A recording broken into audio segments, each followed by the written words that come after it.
So, how do you envision your journey so far? I'm also a psychologist and the co-founder. When I look at the future of BetterSpace, I definitely see us doing more and more work in the education sector to kind of solidify that, then maybe move on to other sectors as well.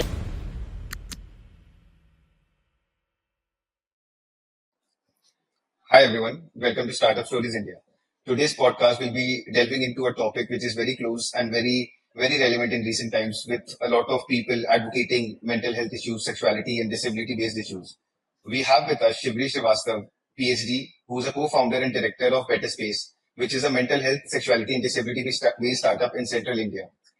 Shivli is a psychologist, counselor, and sex educator with experience working with clients with a variety of mental health issues such as anxiety, depression, and stress. Shivli is passionate about reducing stigma around sexuality and disability. She is also a passionate advocate for mental health and sexual health issues, and she is committed to making a positive impact on the lives of others. Welcome, Shivli. Welcome to podcast with us. So may I first start off with asking just how do you came about initiating Better Space as a concept and a startup in India? Um, Thank you for this lovely introduction, Dhruv. And to go back to why I started this, it's something that I started very young in my life. I was 17 or 18 in my first year of college that I started doing the work that I do at Better Space as an internship Mhm. as a psychology student. So it just happened that, what I've been doing then is something now that I do as a company. In between all of this, I was, of course, working and as a psychologist like anybody else does after they finish Right. their masters and things like that.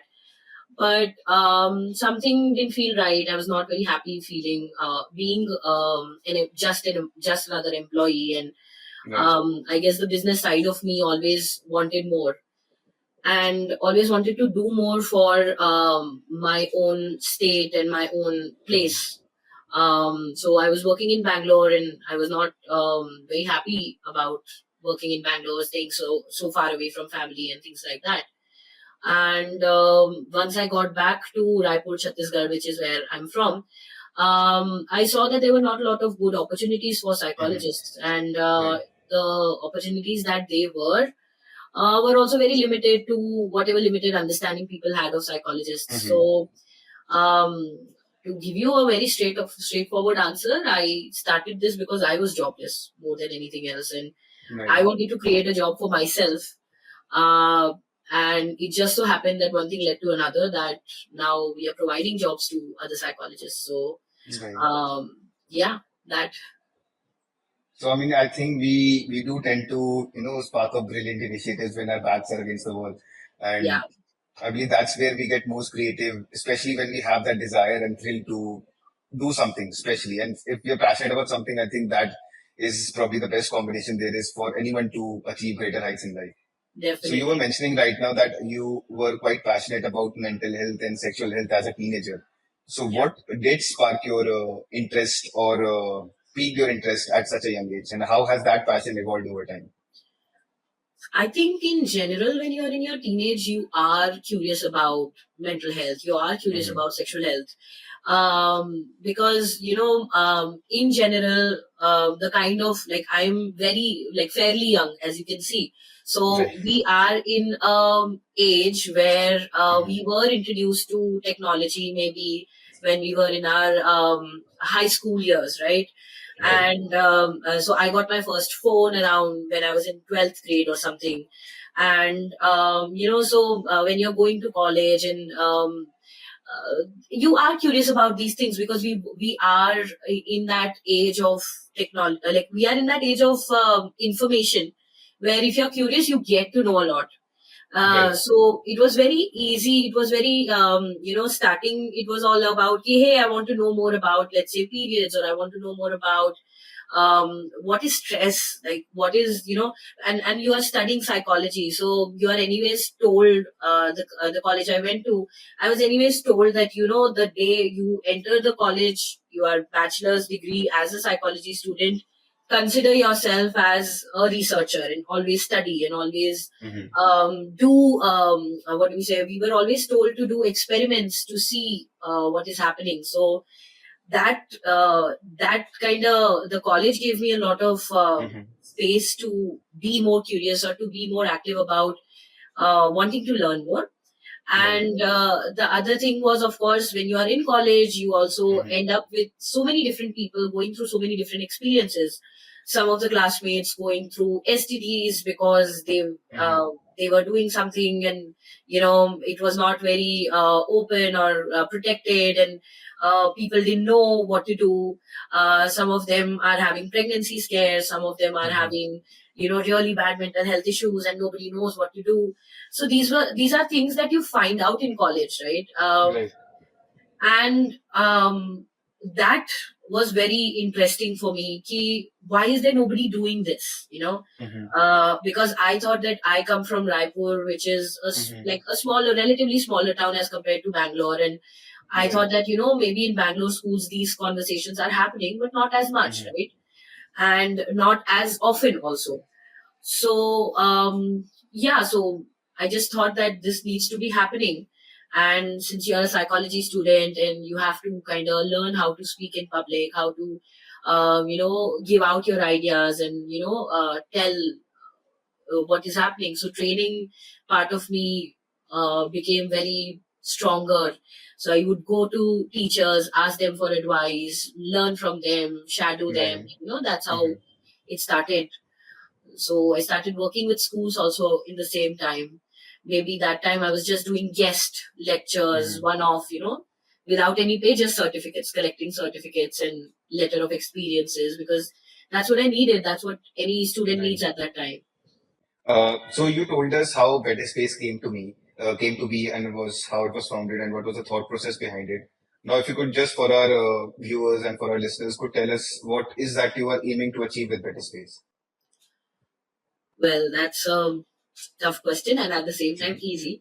Um, well, first I need to define what is Better Space. Better Space Right. is it started off as a Central India based startup, but now Hmm. with our expansions happening all over India, I no longer can identify as a company which is just catering to Central Indian belt. Hmm. So we are an Indian startup. Let's start with that, and catering to all over India. Um, so if you ask what we are trying to achieve out of Better Space, we want to be helping build better spaces in educational institutes, in homes, and make mental health services very affordable, regional, culturally appropriate, and accessible. That is what we want to do. Okay, so that's great. I mean, I had a personal query with regards to uh, I've seen a lot of therapy videos online, and I'm sure a lot of our viewers would have, compared the international approach to therapy and what the Indian approach to therapy is. Do you still think, with regards to sexual awareness or mental health problems, whatever a person is facing, people are still think of therapy as not the option. They think it's the easy way out, or what's the stigma which goes around a person if they say they're talking to a therapist or they're talking to a psychologist. In your experience so far with the better space and also your earlier days. Yeah. Well, it is a taboo. I'm not going to deny that, Dhruv, Mhm. because it is hard for us also to get people to feel positive about Right. therapy. Um, I know a lot of people who would not go to, because I believe that when we are trying to when we are trying to compare the Indian approach versus the Western approach, right? Right. So in Western approach, therapy works because a lot of Western approach works on the principle of you are an individual, you have to solve Hmm. your problems alone, you have Right. to work towards your problem, you have to True. True. all of that, you have to take your own path and journey and learn and la la la, True. True. things like that. Whereas when we try to talk towards our Indian approach or We're any sort of Southeast, dependent. We're sort of yeah, dependent on our Southeast families and friends. Asian Yeah. approach, we are community driven countries, right? Right. So here, if I say have a problem, I will first, my first instinct will go on, let me talk to my friend or talk to my family or talk to my partner about this, Right. rather than let me just go and book an appointment with a therapist, right? Right. So then in that case, therapy comes in only as a secondary support system, not so much Right. as primary. Right. And the fact that and the taboo is also similar, right? The fact that you are using secondary support system is sometimes looked down upon as, oh, you must be weak or something like that. But I think what we have seen is definitely a lot more change in terms with accepting therapy as the way it is, right? And what we also offer with Better Space is, like I said, a whole mental health program and products. So Right. what we are trying to do, which is what I said, accessible. It needs to be accessible. So Right. if not therapy, if you are hesitant to go to a therapist, then what are the ways that we can still help you with? Because it's not just about going to the therapist, it's also about sometimes affordability in terms of money and time.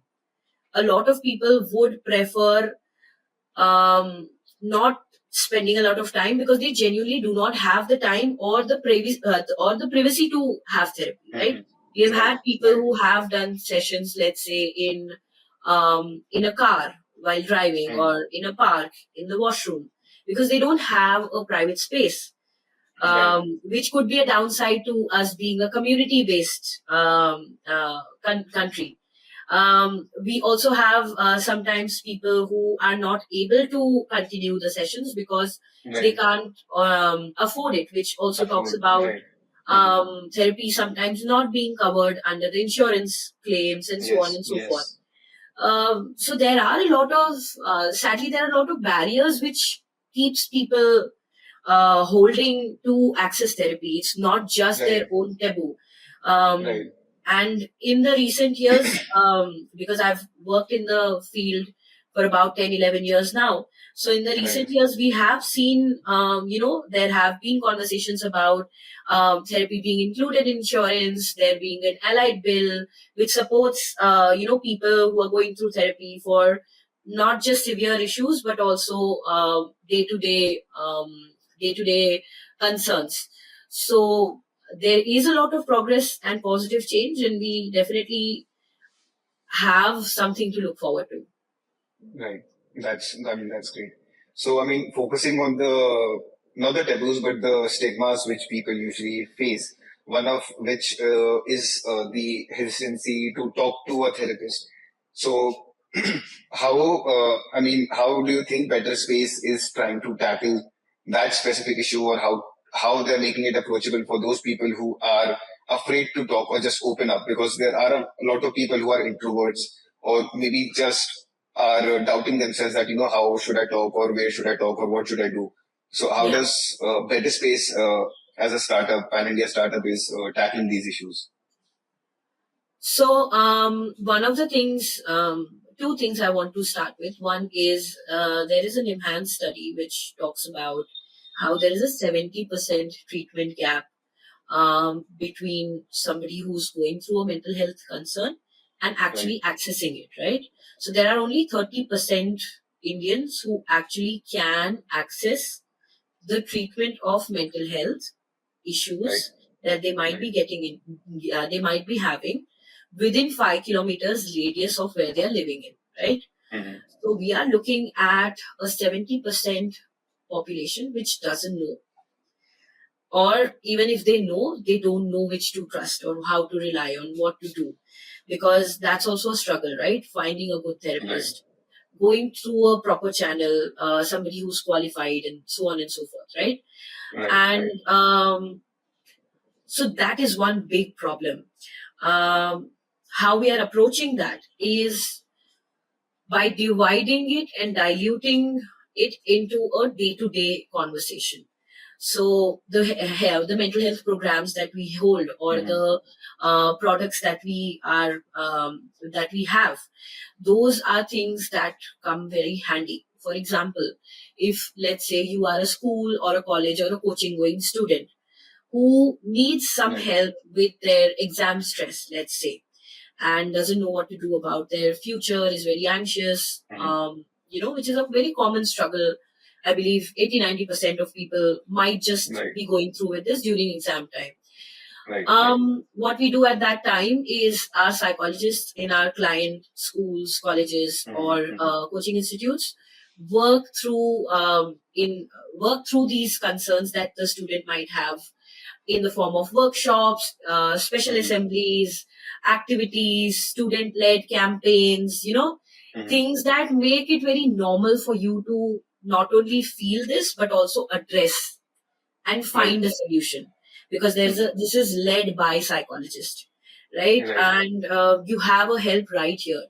um, with the brochures, we have like an online support. We have around 200 Mm-hmm. psychologists who speak 35 plus On call. languages and dialects, Okay. That's great. and do therapy in that. Mm-hmm. English is just one of them, right? So Right. Right. we understand that when it comes to mental health, your mother tongue Mm-hmm. is very important. Very important. And when it comes to something very deep and personal, we need somebody who also understands our culture, Mm-hmm. because India also offers that, right? A lot of culture, and mental health can look differently for different people in different Right. cultures.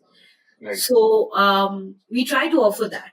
Mm-hmm. The accessibility of somebody. So if let's say, working in a school in UP, I would ideally be Right. sending a psychologist who belongs to UP, so that they understand where and what and how Right. of the thing. And also Right. saying The that native comfort is quite important in those situations. exactly, and saying that Mm-hmm. therapy is not the only solution. We can do other things to Right. talk about it. Therapy is also one of the solution. Then we are also Right. providing our Imagi boxes, which is our newly Mm-hmm. launched product, which we are currently supplying to our schools, and slowly aim to circulate in D2C markets as well, in your Amazons and Flipkarts, and all of those areas. So that is a bilingual subscription box. So it's Right. for parents and children of age group 3 years to 15 years. Mm-hmm. And this is to tackle one very basic common problem, that students are not, they are very much into their phones. They don't Right. know, they have lost a lot of their concentration ability. They are plain going through a lot of Mm-hmm. difficulty in sitting in the classroom, or um, paying attention to what is being taught, right? And this is Right. a very common struggle that we see in Mm-hmm. every person ever right now. Right. So this box caters to that. It's a physical Mm-hmm. box that is delivered to your home, Right. which is something that a psychologist would anyway do with a parent and a child if they were to Mm-hmm. go for therapy for their Right. child. Right. Right. So we have tried to gamify a lot of inclusive education principles, and a lot Mm-hmm. of things that a psychologist would anyway do. Right. And now we are selling it as a box, which is a cool thing for a child to have Mm-hmm. with their parents, right? Right. So Right. so that is also something which is a alternative. If suppose you come from a family which is joint family, people are not allowing you to go for therapy, or whatever the reason be. So the idea is not particularly to challenge the societal thought. Mm-hmm. It's to exist along with that societal thought as a Mm-hmm. solution, Right. Right. because we can't go Yeah. around changing Right. everybody's thought process. It will take me forever to do True. that. True. True. I mean, you have to start somewhere, I believe. I mean, I think first step in the right direction is always better than, 100 steps in the wrong direction. So, I Exactly. mean, considering the fact you mentioned the societal thought which exists in society, one of which is primarily the taboo which goes around the terminology sex or sexuality, people Yeah. being comfortable in their own skin. How do you at BetterSpace or at on a personal level also as a psychologist go about tackling these issues and breaking down the walls so that you create a comfortable environment for a person to be able to talk about their sexual preferences or sex related issues or mental health related to sex and all of those things. It's a long process, to be honest, Dhruv, because if I were to say I'm going to teach sex ed to a 10-year-old in a school or to a 20-year-old even in a college or a coaching institute, right? It's probably not going to be very okay for people to just jump on board, or even if they Right. jump on board, maybe the other stakeholders would not. So one thing that has come in very handy for me is again diluting and breaking it down into smaller conversations, Right. smaller like to build an appetite for this discussion, right? First, I need to make people understand that this is something like this is a conversation worth having even.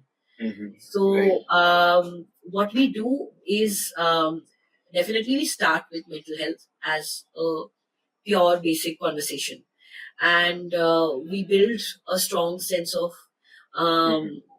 like a trust between our clients, schools, Right. coachings, Right. and all our clients, institutions, and our psychologist.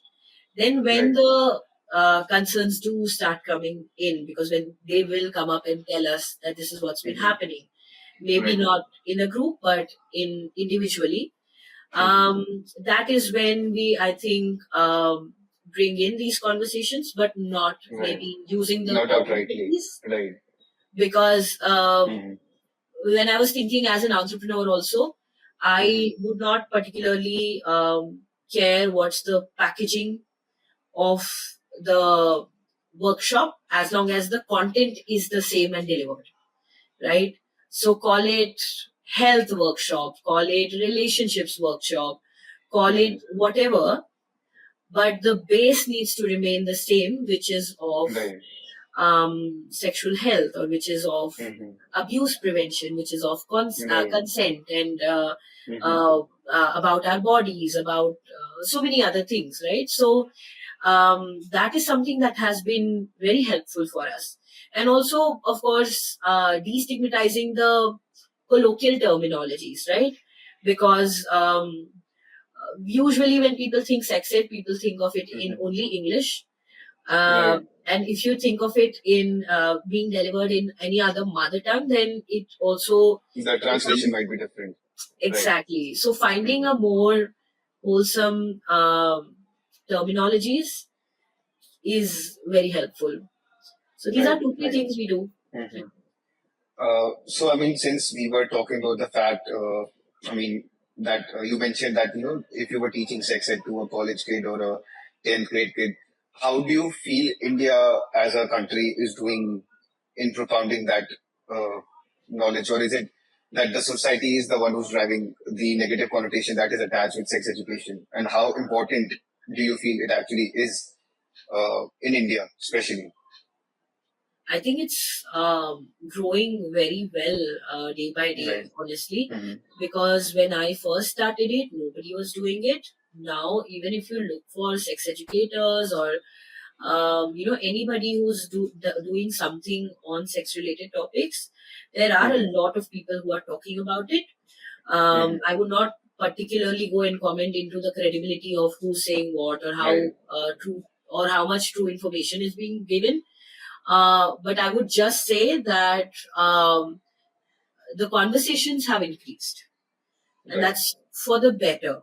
Because now with movies being made, with a lot of conversations being had, that's also helping us do like win our case for us in terms of a lot of schools and people wanting to try it at least.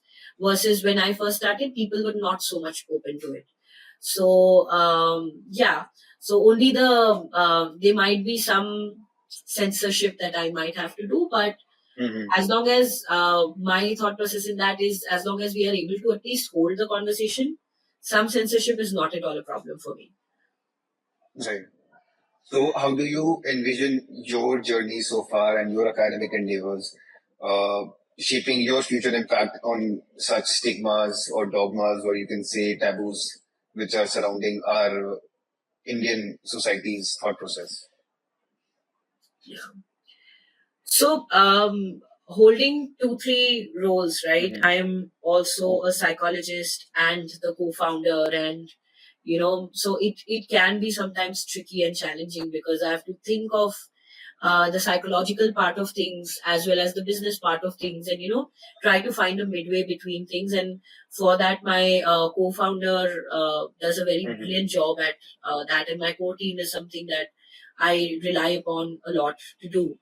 um, when I look at the future of Better Space, I definitely see us doing more and more work in the education sector Right. to kind of solidify that, Mm-hmm. then maybe move on to other sectors as well, like, Right. corporates and Right.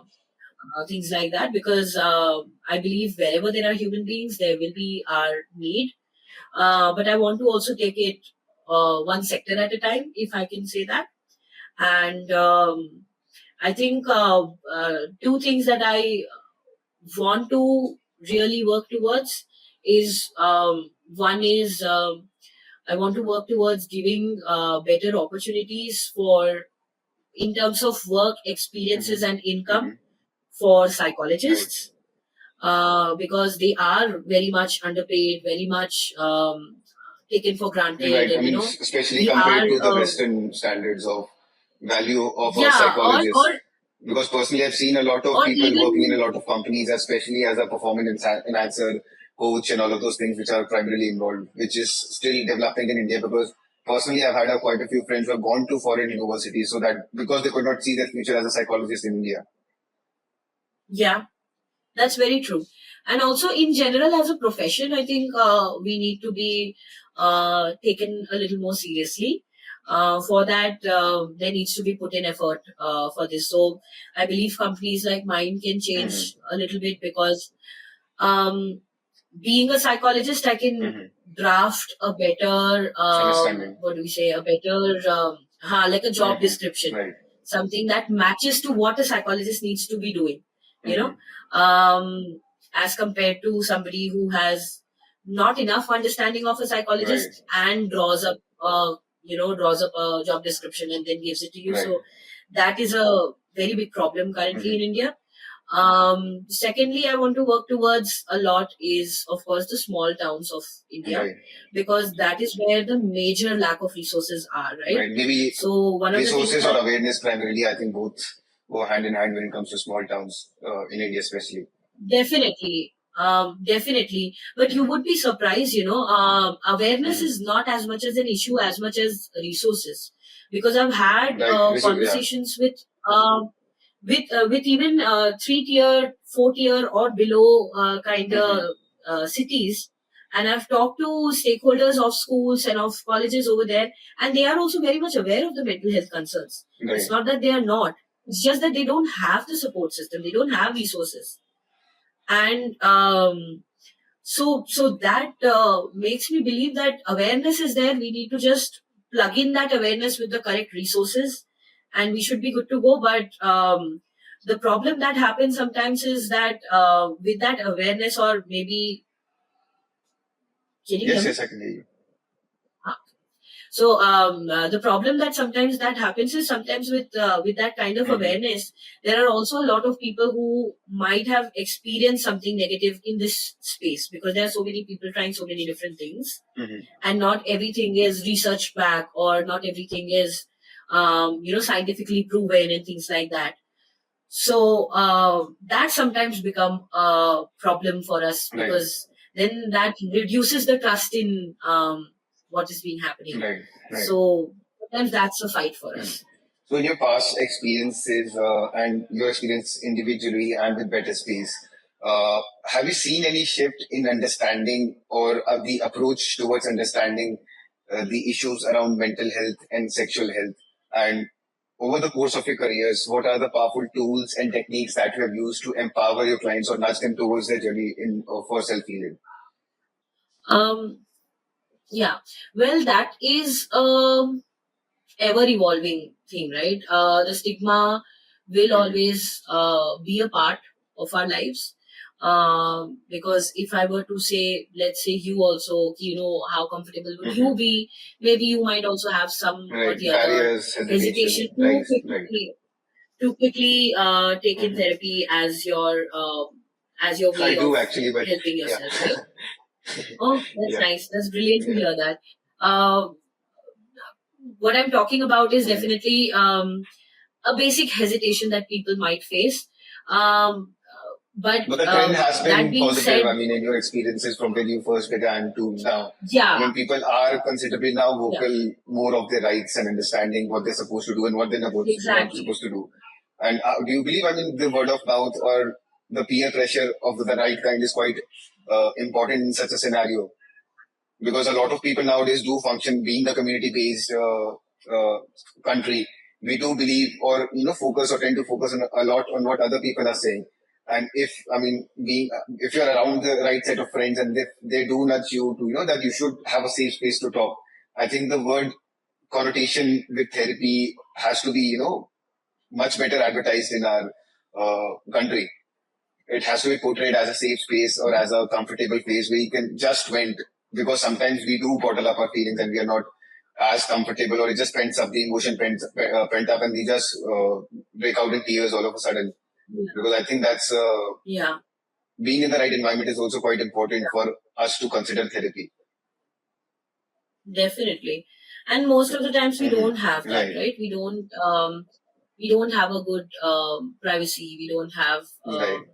supportive I mean, even environment. not So, also even I, privacy. One of the factors, it is also what people construe therapy as. Because when I started therapy, I was speaking to a person who's quite a senior person, and I spoke to that person and told her that I'm undertaking therapy, and then she was just of the opinion that why are you taking therapy? You should not. It's something not yeah, that good. Why are you doing it? Why are you yeah, talking to someone? Talk to us. Or people ask you questions such as why are yeah, you taking therapy? I mean, if a person knew why they're taking therapy, then they probably wouldn't be going to therapy. I mean, because you exactly. people go to therapy, people have to understand that it's just for clearing your space, clearing out your head, getting Yeah, that clarity of thoughts, and just being calm and composed in what you're doing and not having those panic attacks, anxiety. So I think definitely. that's pretty much there. Now, I mean, I believe I wanted to ask you that since you are a startup and you are an entrepreneur, yourself. So, what advice would you give to aspiring entrepreneurs who would or who are starting their journey within the startup ecosystems? I mean, what would be your word of advice to these young entrepreneurs or young at heart entrepreneurs? Um, think the only advice is to continue growing and trying everything that you can. Because when we are talking about Mm-hmm. startups, it's very hard. Right. Currently, the kind of ecosystem we are in, Mm-hmm. it's hard to work so Right. hard. It's hard to crack Mm-hmm. things, and sometimes the products that you think are is something that people want is not what the market wants, and sometimes like there are so many different blockages Right. sometimes to our own Mm-hmm. success. So that can be pretty Daunting difficult. also.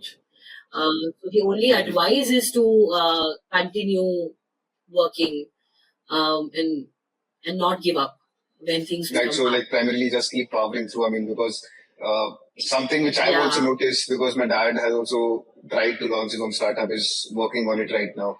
It's that you, even if you hit Mm. a stagnancy in your startup period, you just have to try and throw everything at it and in every direction and see what sticks. I mean, because sometimes you never know what you did not predict can be the most wonderful direction for your startup. Right. Exactly, right? Right. Exactly. For us, that was Imagibox, Mm-hmm. because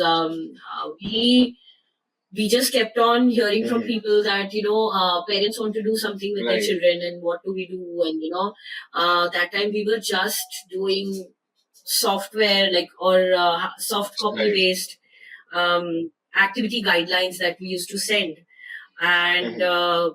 that's when we were like, hey, this could be a product, Right. you know. So that's where we are at. Right. So how important, like this was just one of your creative, innovative ideas. How important do you feel in this sphere of startups, especially, or even if terms of MNCs and all of those things, how important do you feel the importance of creativity, innovation, and adaptation is required? I mean, how can you, uh, how would you emphasize these in a startup culture? I think it's very important, Hmm. definitely. But I also understand that it's not possible for one person to have Right. it all. So that's why co-founders exist. So there has And to be proper delegation for and that, I understanding would between a person, because not everything has to be on a person's head. exactly, Because mostly startups are a yeah, and it can't collective be idea, because everyone is bringing something else to the table. exactly, Something might be good at creating a website or an app, and someone might be good at marketing, someone at business development, someone at tackling what issues a person is taking exactly, technologically wise. So there's a lot of moving parts in a startup, and it's not, I believe, people don't realize it's not as simple as, it seems to be that, a person started, Mark Zuckerberg started Facebook out of his basement, Apple came out of Steve Jobs' garage and all of those things. I mean, they look simple, and yeah, people might think it was very, very nominal thing to very do. easy, but it is Right, not. right, It definitely right. not, and that's where you need a good set of core team members or good set of team members who also complement each other and who are in there for the So, I mean, right it's more reasons. about having those right So people around you who don't bring you down, but rather push you up. If you actually, come across a stagnant period in a startup's life. Because I believe everywhere a person goes, there comes a time where you feel that, we are being stagnant, we are not doing anything, it's not going forward, we are not doing anything good. And if at that time you yeah, receive a no, smacking this is down, this is very yeah. common, Hmm. especially when you're doing sales for your Right. startup. It definitely is very nerve-wracking journey sometimes, because you believe in the product. There is already some amount of growth which has Hmm. happened, but then how do you scale up to making it really big? That is usually the challenge, because the Hmm. earlier growth is very easy to Right. achieve. Right. It just requires consistent Right. work and you will achieve Right. it. Right. Earlier clients are also sometimes, as compared to what you will see later on, it's easier to get. But then how do you scale that is usually always a problem, and that's where most of the people Hmm. feel like giving up Right. or fail, or that's Hmm. exactly wherein you need a lot of Right. empathy, Right. compassion for yourself. Okay, we will do it at, Just a at, lot at of our own moral pace, mutual or support is required in all of this. Right, yeah. right. So, I mean, if you have to, I mean, in a few words, just tell our listeners, what do you feel are the most important or key ingredients for a successful startup? If you have to, I can be a would pointer, say can be words, or can be a paragraph. So, whatever uh, you feel. it would be good Hmm. idea, the right idea with the right people at the right time. I think these three could be a very awesome mix. Um, and also sometimes these three are only the things that mess up, Right. right? So if we have a mixture of all three of them, um, I think you Hmm. can be Hmm. unstoppable. But of course, not saying that, if you just gather like the right people and have the right idea in the correct time, um, you will achieve it Hmm. instantly. No, not at Right. all. It will still be the work and the right thing at the right time, kind of thing. But yeah, with the constant Hmm. effort, I think we can do a good job at that. And I would definitely say, I would also, that's the thing about expectations Right. also, right? I would still say I'm not like, Hmm. of course, a lot of people think of us as people who have achieved quite a Right. lot. But in my expectation as a co-founder, I would say I've just barely Right. scratched the surface, and I want to do so It's a much. constant So, state of evolution. I mean, the, I don't think a person can define yeah, the special ingredients or key ingredients for a startup. I think it's all about having yeah, that but right that works mindset for me. also. So, It might be also about having the right mindset. yeah, maybe the Right. right, So, I mean, maybe, and also having the right mentors right. to point out what is wrong with your mindset It's more also. about also having supporting people around you rather than people who smack you down whenever they might be jealous or they might be afraid of Yep, taking those risks. Because some people might want the definitely. stagnancy in life, and some prefer the thrill of having, everything to gain and nothing to gain and everything to lose kind of a situation. Right. definitely that risk taking behavior is Mm-hmm. needed, because you have to then work quite a lot, and constantly learn, constantly get out of the comfort Right. zone, constantly try new things, constantly manage work and life, which is very hard. So, I mean, I think a So person needs a very strong resolve when they are venturing into the startup sphere. They have very, to very be ready to resilient. face criticism and ready to face public beat down or whatever, a person might call it.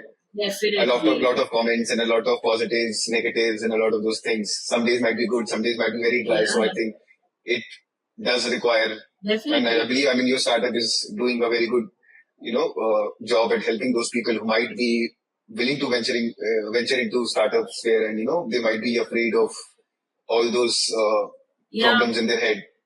So, I mean, now I just have definitely. one last thing to ask you, because we primarily just focus on this side of the table when it comes to therapy. How does a therapist react? I mean, how tough does it get for a person who's undertaking these therapy sessions for these clients and these people? Because every person might be venting in a different manner to extract information, to get their negative emotions onto you and to take it. Just how hard does it get for a person to be on the other side of it? I mean, that's just, I mean, one thing which I wanted to understand.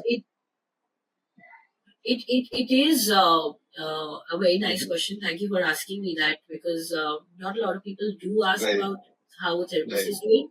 Um, for a psychologist, it is very right, hard to work that way. It's a very underappreciated job, I would right, say, because not many people would also recognize the work of a right. therapist. We are taught to not, we are taught that this is going to be Right. underappreciated. This is going to be not something that people will say in their acceptance speech when they are, doing really well. Mm-hmm. Or so, uh, so that and what you're saying is very true, right? People went up in different ways. Mm-hmm. People have different things to say about what they are Yeah, I going mean, you're through, always on the receiving end and of it. I don't know how hard it gets for you guys to handle all of those things, these it different definitely emotions. gets, yeah, it gets very difficult, and it also gets super tricky sometimes to always manage your So, work and what do you life, do? I mean, after because listening to all these people, emotions, their problems, how do you keep that sane side of yours? How do you maintain your sanity? I mean, how do you so maintain your that is mental health? also again where I think this is something I was telling 1 hour ago to Hmm. somebody. The therapists are also Right, human being. exactly, In the end, a psychologist also can feel exactly. depressed if they are, going through a low phase in their lives. It doesn't mean, like, of course, when I'm saying it Hmm. in a layperson Right, language, not right, talking about clinical right, right. terminology depression. Um, they can feel all of Hmm. these things. So it's like how a doctor can get Right. sick, a psychologist can feel all the emotions that a client is feeling.